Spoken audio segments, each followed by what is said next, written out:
First of all, I need to say I'm thinking about everything I'm wearing and having some serious questions about the blues and the blacks and the nylons and it all. So thank you, Rebecca. And I just loved being here this morning. I loved hearing more about the Dr. Bronner's story. I, like pretty much everybody, raised their hand and watched with Dr. Bronner's this morning, as I do every day, and hearing Debbie, hearing you talk about that, the importance of the role of government in making the change we want. So it's been a pleasure to be here.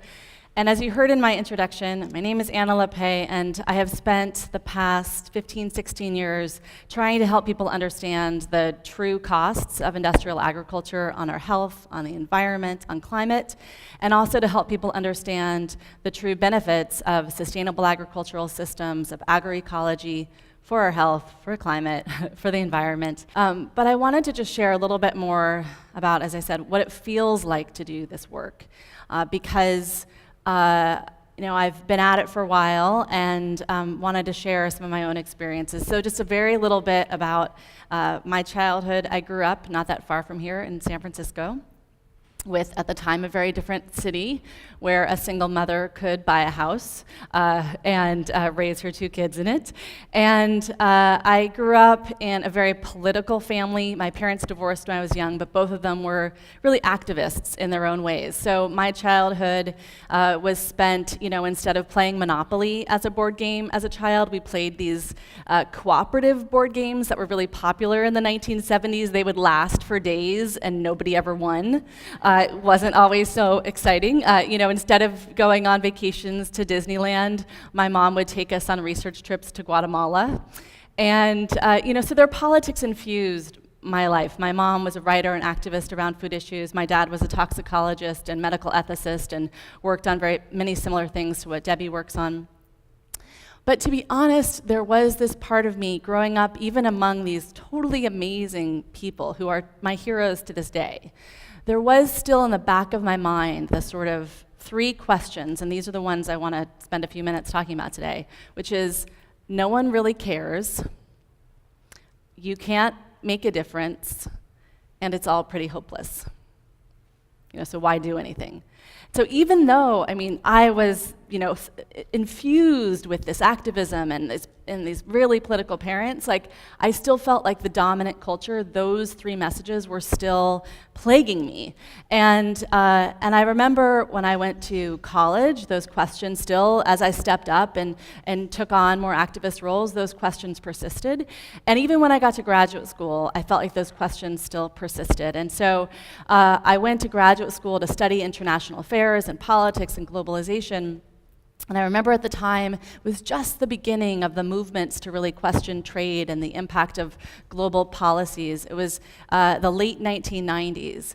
And I was in a pretty conservative graduate program, and no one seemed to care. No one seemed to care that trade was going to impact farmers, trade policy was going to impact farmers around the world. And no one seemed to care when I mentioned to them in my classes that there was going to be a big gathering of the World Trade Organization, the big body that directs trade policy, and that there were going to be activists coming from all around the world to protest those policies, to say that trade policy shouldn't be written by big corporations to benefit big corporations, but trade policy should be directed by people and should protect communities' ability to pass the kinds of policies that Debbie is, that should protect farmers and their land, and to be able to do the kinds of things that you heard Rebecca talk about, or the kinds of farmers that Dr. Bronner's works with. And I remember getting so excited about this in my graduate school, and no one seemed to care, and I thought, well, I should just go, I should be there. And so this was November 30th, 1999, and still there was this part of my mind thinking, does anybody else really care? Will anybody show up in the streets around this? And I don't know how many of you remember or know the history of what happened that day on November 30th in 1999, but tens of thousands of people showed up. More than anybody predicted, more than the Seattle Police Department predicted, and they marched in the streets together, and I was just one of the sea of people. And I remember at one point looking up, and there was what looked like hundreds of environmentalists dressed up as sea turtles to protest the environmental impact of these policies.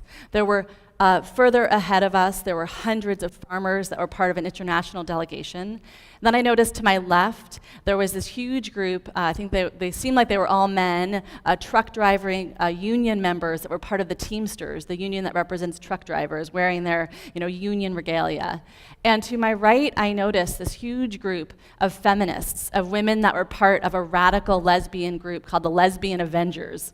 And they were not wearing a burly Teamster outfit. They were actually topless, but they just had little black electrical tape pasties to cover themselves somewhat. And it was this incredible representation of people really feeling that sense of their shared interest, right? That this wasn't about feminists versus workers or farmers versus environmentalists. This was everybody together realizing that they had a shared interest to speak up against these policies.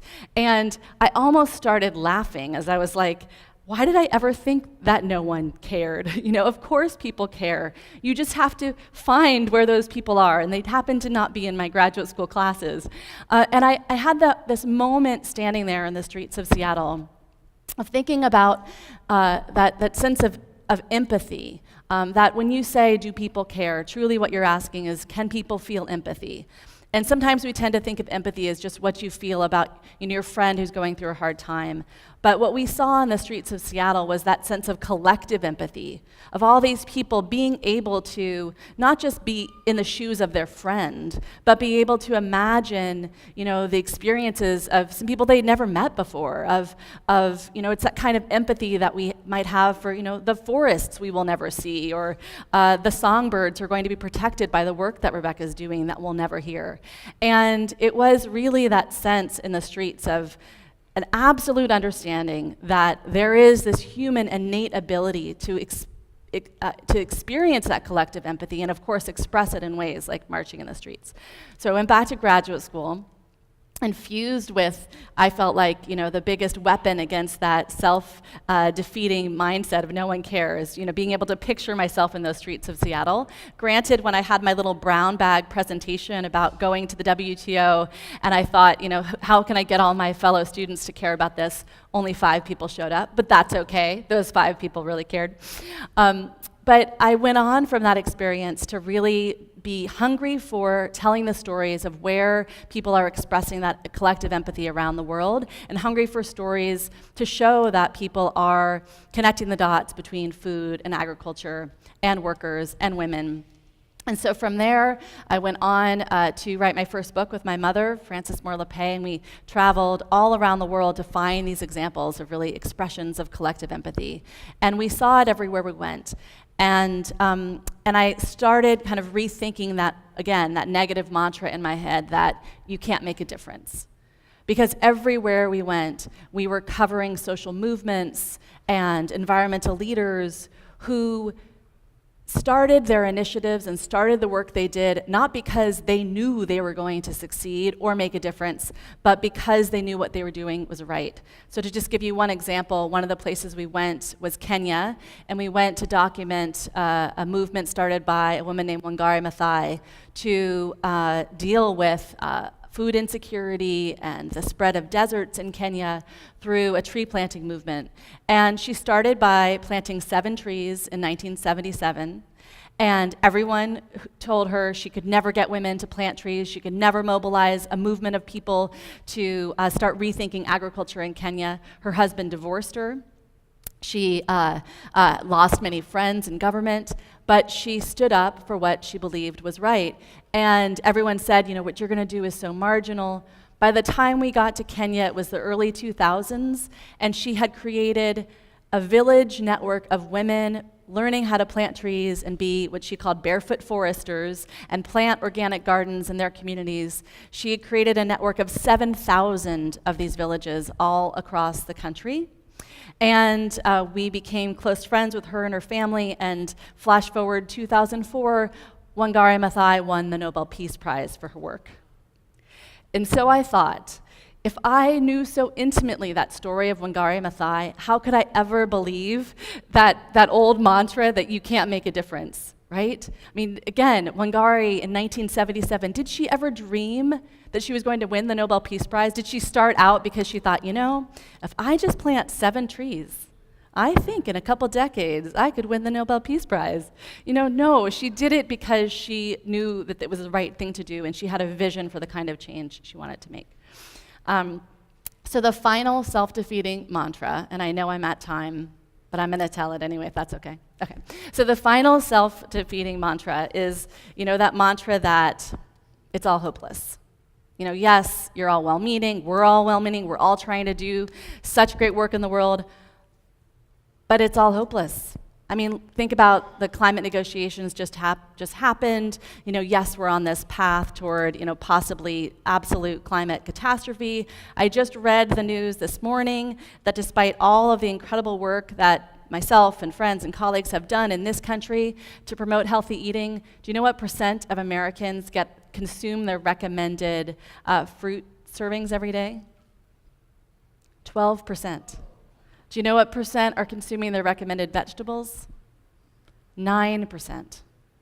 I read that just this morning, and I almost felt that mantra of, oh my gosh, it really is hopeless. But I was like, no, I'm just about to talk about hope. I have to keep that sense, keep that feeling. So how, in the face of the statistic I just told you, or what you heard from Debbie about antibiotic resistance or climate, how is it possible to still be a hopeful person in this moment? And I would argue it is possible if we rethink what we mean by hope. So when I was younger, I used to think that hope was this very kind of cheesy emotion, or it was kind of the feeling you would have if you were either just had your head in the clouds so much that you weren't paying attention, or had your head in the sand and you also weren't paying attention. Because I had this definition of hope that it was this kind of simple calculus you would do. You would look at the evidence, and you would then determine, are things getting better or are things getting worse? And if you did that math and that calculation and that analysis, and things were getting worse, then by no means could you be hopeful. And what I have discovered from talking to people all around the world, people like Wangari Maathai, people who are up against some of the biggest challenges in the world, who are yet the most hopeful people I have ever met, it has forced me to redefine what I mean by hope. And what I've come to see is a really different definition, and it really came to me one early morning as the sun was rising. We were standing, my mother and I, on a platform in a small city in northern India with an organizer we had just met who had just come off of, we just witnessed a day of his training farmers in the region around organic farming practices. And we had heard during this day of his training stories of incredible devastation, of farmers who were drinking pesticides to commit suicide because they had been so devastated by chemical agriculture. And whole regions where the watershed was so devastated by chemical use. And so much devastation. And yet this man, this organic farming advocate and activist, truly was one of the most hopeful people we had ever met.